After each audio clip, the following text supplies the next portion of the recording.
Hi friends, now I am going to show the how to enable and disable the USB port.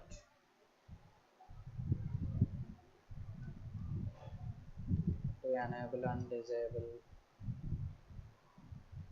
USB pen drive or port.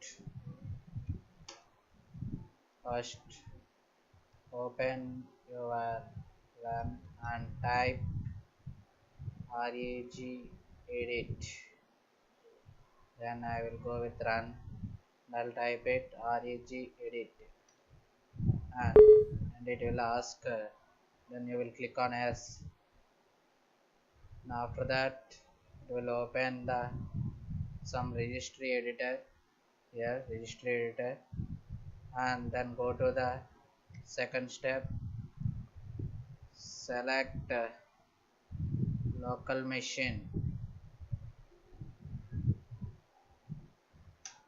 and expand it.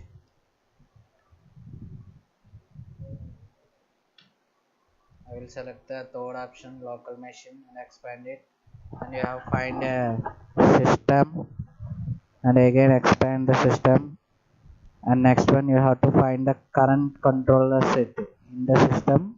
The third option is the current controller set, and then click on and expand it, and again you find the services here, services, and expand this one, and you have find a lot of folders are there. In that folder you need to go the USB folder is there. I will go to through drag bar, and here I will find USB store. Here I will find the you have to find USB STOR USB store. Here I will find the USB store, and after that double click on that one,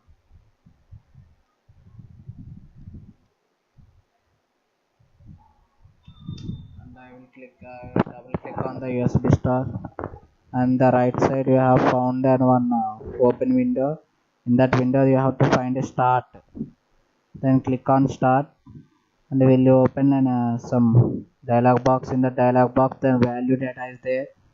In that data you have to change the number 3 to 4, then okay, then it is finished. Now your USB port is disabled. If you put it on the pen drive in your CPU, the pen drive can't recognize. Then again if you want to enable the USB port, then again you open the start and change the previous value 3. It's finished. Thank you.